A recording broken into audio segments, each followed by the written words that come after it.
Hello, Nat. Thanks so much Hi. for coming to talk to us about your awesome self and business. I'm just going to read a little paragraph because you guys know, just so you can see, this is so imperfect. My towel blocking the light out of my towel blocking the light out of my room there.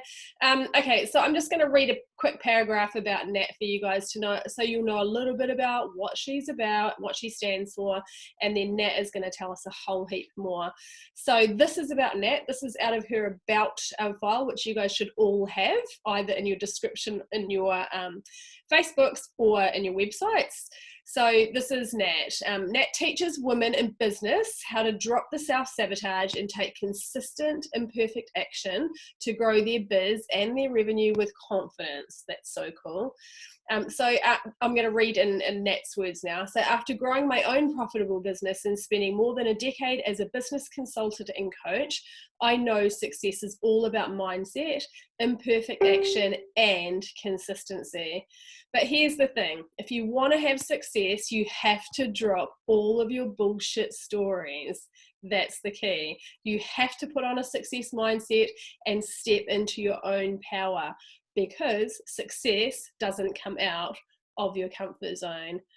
I love that. That is so powerful. And that's just one paragraph out of the whole lot of stuff you've got on there. And so let's talk about that. Let's talk about where you came from. How did you get to where you are? We know you're a successful business coach now, and you didn't just fall into it, even though you thought you would. Tell us a little bit about that. Yeah, hey, first of all, just want to say thanks so much for inviting me on, Nat, to help your crew. And I really love what you've done with your hair, like the length and the color, like it's cool, man. I like just straightened it because I had 5 minutes because I'm on lockdown. Oh, I know.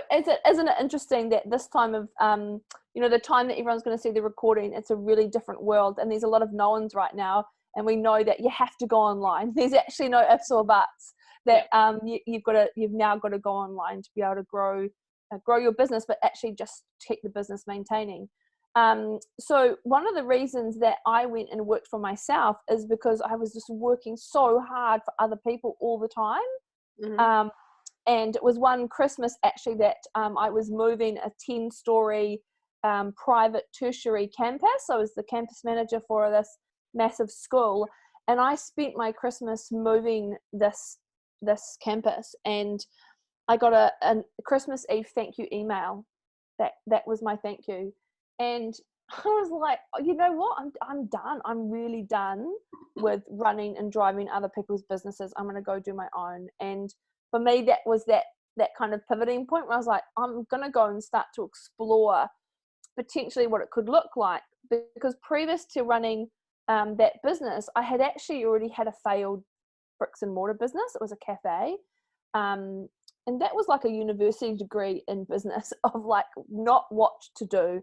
Like we didn't have money to pay rent. We bought fancy chairs instead of paying GST. We did so many things backwards, but I was too scared to go and have another business because of that failure, and didn't know at that time about mindset, and that I cared so much about what other people were going to say, like, oh, not another harebrained scheme. Or last time you did something, it failed.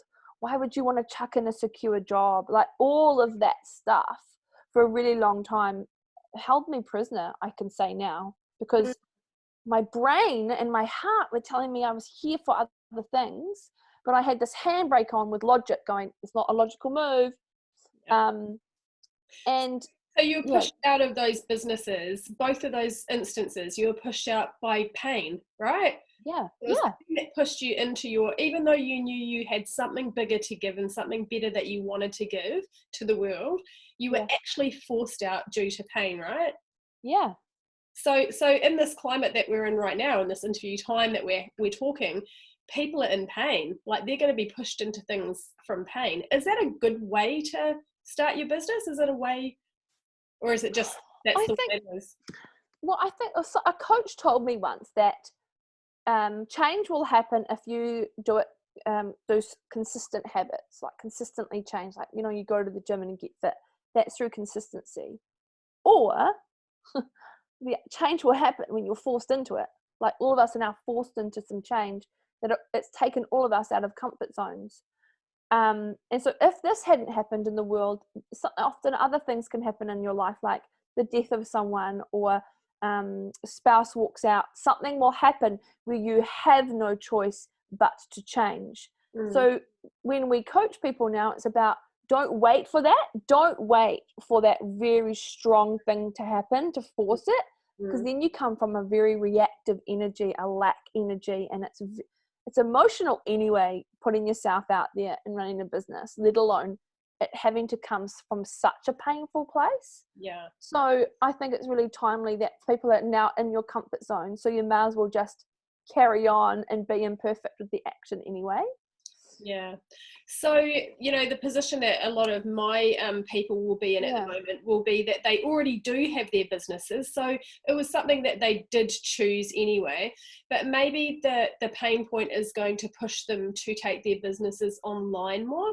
So talk to me about that, because you are so out there online. We see you everywhere. You've been in magazines and you've been on TV and had your own TV show. And I mean, you've really pushed yourself out there. And I know for a fact that it was out of your comfort zone. So tell me a little bit about, first of all, how did you get over that whole bit of shit? I've just got to get out there. I've got no choice. So I've always been in a position where I've had to make money. Like, I haven't had the luxury where of going, oh, it doesn't matter that I haven't made money this week. I've always had to do that. And so that's always been quite a driver for me to get out there anyway. I'm a natural extrovert, but I didn't realize at the time there's all those mindset blocks, right? So when I was first going out there online, I was trying to play to too many rules. I was trying to make everything professional. I wouldn't just go off the cuff. I kind of trying to change who I was when I'd go online. And then, as you know, something significant happened on the face of my business, and I'd become unwell and didn't know until it was too late. And I woke up one day with Bell's palsy, and it collapsed the side of my face. So I actually looked like a stroke victim, and was quite, I was quite hard to look at for a while, even for my parents and my husband. They were like, yeah, your face was quite ravaged for a while. And so do you know what I did? As soon as I got back from the doctors, and he's like, it's Bell's palsy. And I was like, oh, so I could wake up tomorrow and it's reversed back? And he's like, no. I was like, what do you mean? He's like, this could be 12 weeks. It actually lasted 18 months for me. And still is on my face today, but only if someone's looking for it. Yeah. And so I came home from the doctor and I was like, you know what? It's actually now or never. I accept who I am.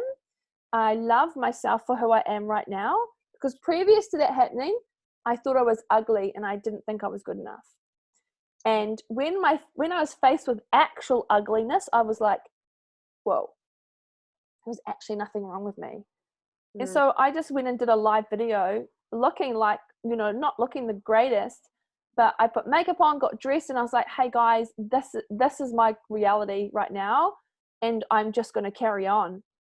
And people were like, whoa, didn't you want to hide? And I was like, yes, but that would have just keep giving me the same results that I was currently experiencing. So I was like, I'm so out of my comfort zone right now. What if I just went all in? I've actually got nothing to lose. Yeah. And so it helped me understand that whole philosophy of what I call repel and attract. Mm-hmm. So I was already we all naturally repel people. Like, we have certain types of friends. And I'm like, you don't change who you are with them. What if you put that philosophy into your business and just showed up as yourself? And people, I don't even hear if people don't like me, because I just repel them and they move away. Mm-hmm. They stop watching a live. They stop following me. And what that does is it stops you people pleasing. So it was a massive gift for me in hindsight. In the time, I was just literally in a bit of survival mode, because if I went and hid, I probably would have got depressed and not healed properly. Yeah. So interesting, because that was the Bell's palsy was actually a pivoting point for you. Although you were forced into it, it was still a pivoting point. You could have chosen, right, I'm going to bury my head in the sand. I'm going to go into lockdown, which is what some people will be doing now. This situation is out of my control, so I'm going to go and bury myself and hide in depression. But you didn't. You pivoted in a different direction, and you pivoted in a way that propelled you onto the online forum. And so how has that worked in your favor? Because it has obviously worked in your favor, and even the Bell's palsy probably has too, because people are like, shit, you're amazing, you were just so kick butt. Like, how did that pivot work in your favor? I think it helped people realize that their excuses, while we never want to be in a contest of whose scenario is worse than others, they could actually start to see that their small bullshit was actually not enough to not take the action. Yeah. So I represented that quite confrontingly for people that, hey, look at me, I'm still showing up. So the fact that you don't have the right lighting for your video isn't a good enough excuse to not put yourself out there, because many of us, or everyone has skills and is the relevant expert to someone else. So you're going to know something that someone needs to hear today. And if you can help one person, and as we know through this virus, to use it in as a positive light, one person is then going to help another 3 people. And those 3 people are going to help another. So there's a really positive way in going, if I can just help one person with saying, hey, here's a tip I've got, isn't that enough? Because we keep thinking that to be successful and go online, you have to help masses of people. It doesn't work that way. It's that beautiful domino effect. Yeah. So what are some of those excuses that you would hear from people? So, because we're speaking to my people at the moment, and I'm sure that they'll be full of excuses right now, freaking out about needing to go online, but they need to. So what are some of those excuses, and tell me how you would repel or kind of repackage or reframe those excuses? Yeah, I think you have to recognize what excuses are there for. They're there to keep you safe. So we all have that in a talk of, oh, you're not ready because you need to lose a little bit of weight first. Oh, you don't really look that good on camera. What if what I've got to say has already been said? So all the inner talk we have is actually just resistance. So we have this gap of, this is where you are now, and this is where you want to get to, and there's this gap, and what sits in that gap is massive resistance. It's all different for all of us. And as soon as you bring awareness to your excuses, like, oh, I don't know what to say, you then get the opportunity at that point in time to go and ask yourself a better question. What if I did know what I wanted to say? What if one person was in front of me right now and I could help them? What would I say to them? So it's just reframing, because your brains are wired and they just keep firing the same wires unless we stop them and reframe it. So that's a good way, is just be aware of how you're feeling and going, what can I ask myself? What can I do? And just know that there is no relevant excuse. There's no reason you can't jump online today with your phone and go, hey guys, this is what I'm experiencing. Are you? Here are some of my tips. The biggest fear and the biggest judgment that I get from my clients is that they're scared of what other people think. Yeah. And what we know to be true is their biggest judger or the biggest critic is yourself. You actually care about what you think of you. That is so true. And actually I could even contest to that, because I could easily go online. Online is easy for me. I find I just feel like I'm not really talking to anybody. I'm just talking kind of to myself. So I'm like, oh, well. But these Zoom calls, when I decided I was going to start interviewing amazing people, I had all the self-talk. Who do you think you are? Why would they want to be interviewed by you? What the heck? Why would anybody want to listen to you talking? And then I took it right back and I went, do you know what? That's right. They're not here to listen to me. All I am is directing a conversation because they want answers from you guys. So I get to facilitate amazing people to get amazing knowledge, and it's not about me. If I take myself out of it, it's about the people that we're serving, giving value to. So it's interesting, when you stop being so, I guess, what's the word for it? It's kind of like introspective, thinking about yourself, making it about you. If you make it about them, it almost instantly takes away the fear. Yeah, and another take on that is your why must be bigger than your fear. Like, why are you doing this? Why are you doing this business? it's got to be more compelling and bigger than what you're fearing. And the thing is, if you're scared of judgment, you're being judged anyway. You're being judged when you walk into the coffee shop. You're being judged when you walk down the road. You're judged when you're picking up the kids. So I'm like, why don't you give them actually something to judge about?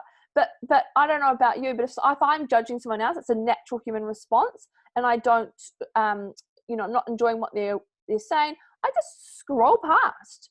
It's actually not a big deal.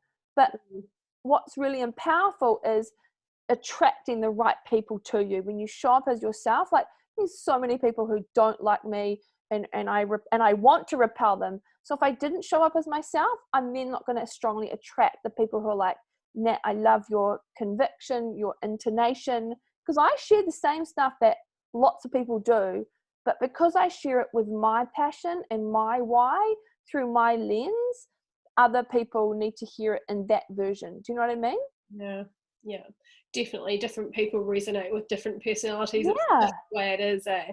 And so I have heard all of your kind of, like your business coaching. I have heard it from various other places as well. But yet, if there's a live stream going past, I will just scroll past 15 and I will always stop to listen to yours, because I know, you're such a great supporter of me.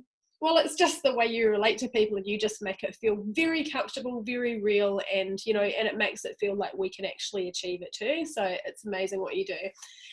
Okay, so let's I'm not going to make this too much longer because I couldn't find my plug for my laptop, so I'm just we're imperfect right now. Yeah.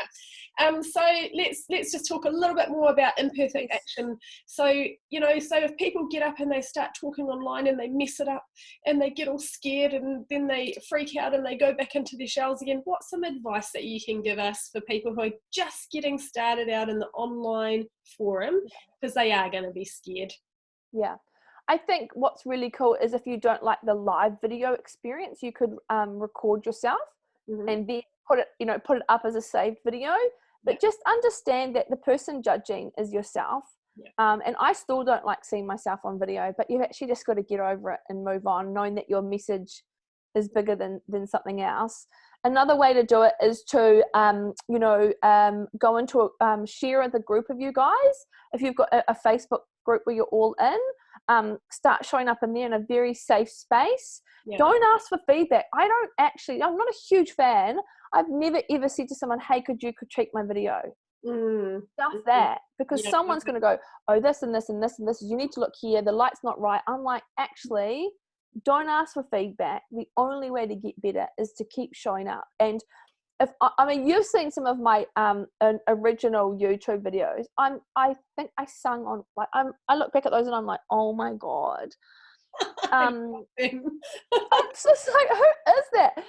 I just think, oh, I look so young. But the thing is, people want to see the human part of you. So I've been doing a lives heaps. I did a live the other day for my birthday for my book release, and my headphones dropped out. I shrieked like a hyena, as my husband said, man, you laughed really weird in that. I don't care. Like that, you have to show up as yourself. And if you blush or get worried about it, just know that you're normalizing human behavior. This is actually how we all are. Imperfect all of the time. Yes, and it's so much harder, and I think that's another point as well. I just stopped following people who made me feel intimidated. That includes business coaches, people who made me feel like I actually can't do that because you're way too perfect. Like, I mean, look at my background. Like, everybody would say, make sure your wall's white, and certainly don't have a towel hanging from the window. But and I can pivot my laptop around, but I was just thinking, actually, this is where I work. Who cares? Yeah, and the other thing is, definitely people seeing you as real. Like, I used to do videos to start with as well, and then I used to do a blur over effect, and they were makeup videos because I thought I looked so disgusting, and I probably do with no makeup, but now I don't care. And people go, oh wow, your skin's not really that good, is it? Or not good. Not perfect. Somebody said to me, oh gosh, I always thought your skin was so perfect. Oh, okay. And then she purchased more of me because she related to me then, which is so bizarre. So actually showing yourself warts and all can be incredibly empowering. And also, when you're so authentically yourself and you're such a doofus, really, what bad thing can people say about you that you haven't already shown? You're being so Exactly. completely vulnerable. They can't find anything to say mean about you because you've already completely exposed yourself. You know what I mean? Yeah, I love that. Yeah. So, I love what you do, and I love how you show up. And let me ask you one more Yeah, question. of With regard course. to consistency, Mm. how often, and like, you've got a page and a group, and you've got various other avenues of being seen in social media. How often do you suggest for people to turn up in those spaces and doing what? I think what's really important is to not be afraid of, even though you might have a Facebook page, don't be afraid to go onto your personal profile. And I know some of you might be like, oh, no way, there's no way. And I'm like, oh, so there's a comfort zone you need to lean into, because it's like, what are you scared of? Like, if you're worried about, I'm a huge fan of like pushing you in the deep end, because I'm like, what do you fear the most? This, I'm like, okay, we're going to go do that. Because that's the fastest path to business success, is going, I'm scared of what my friends and family will think. Well, so that's holding you back. Mm. So the money you want to make in your business and your judgment that you fear of others is holding you back. So go and show up on your personal pages and just showcase what, hey guys, this is what I'm doing. Did you know? So I would say once a week, definitely show up on your personal profile, showcasing your business. I'm all for showing up on your page daily. That doesn't mean doing a live daily, but actually showing up, because it's the consistency that people need to see, and then following up all your messages through a database, through emails. So you can actually just take one topic and repurpose it. So you could go, hey guys, here's my top tip on keeping your dry skin for winter moisturized. I was like, oh, wrong way. And then going and sending that same message to your database, and then going on Instagram and talking about it. So you can repurpose one thing, so you're not overwhelmed with, oh, I've now got to come up with 25 things. Come up Mm. with one thing, and there'll be like 10 things you can do with that same thing. Yeah. So how often would you throw out an email from your database on a topic? Is it a weekly thing or a daily thing, or? So I'm twice weekly, but I've got, my database is relatively, it's actually only 1,000, which is really small because I like to keep it small and tight. Mm. But I think for you, like, it's that consistent habit of showing up for yourself first. So every Monday, right, I'm going to send an email to my database. So find your consistency sweet spot, I call it. Mm-hmm. And you might be like, I don't have those, Nat. And I'm like, well, the fact that you brush your teeth, have a shower, and put your clothes on every day shows me that you can have consistency. It's actually just finding it. I did drop my kids to school in my dressing gown this morning, so I don't know if I'm messing up your theory there or not. But No, but you take your kids to school, right? So there's consistency. Yeah, so it's like, that's awesome. So I say to people, like, for example, for you, I take my kids to school every day in the car. Cool. Once they've dropped off, sit there and do a live. So it's kind of like adding on to something you're already consistent at. Yeah, that's so good. That's such a good. Yeah, so just add it on. Yeah. Yeah. So you have recently published a book, which is absolutely amazing. I'm just so blown away by the fact that you've done this. Not that I wasn't expecting it, but I'm just like so excited for you. Do you want to tell our group what your book is and where can they get it? Thank you. So it's called Allergic to Perfect. So which is me, I'm like, I hate anything perfect now. So teaching others how to ditch their BS and take imperfect action to grow their business. And I've shared lots of stories that I haven't actually publicly shared before, and intertwined them with lots of business lessons. And then the book branches out into my roadmap that helped me get to 6 figures. And what I've always loved about you, Nat, appreciating me, is that my business journey is not the whole 6 weeks to 6 figures. Mine's a very normal, average, hey, it took me 3 years to get those numbers. And I always want to be that showcase for someone that, you know what, it is actually going to take longer than you think. And it's going to be a massive personal development journey. And even writing the book, oh my gosh, my own BS I had to ditch to get this book out. It's been bloody laughable, I tell you. Well, it makes us all feel human, so that's awesome. Yeah, cool. Cool. I'm going to add a link to the Zoom so that they can Great. see where to get your book, and I'm Cool. going to get myself a copy. I tried to get one last night and then I fell asleep during the process, so I'll have another go today. But thank you so much for joining us, and hopefully we can have you on again. Hey, I'd love to. Stuff. Thanks for your time. Thanks so much for sharing. Thanks so much, Nat. Thanks, everyone. Bye.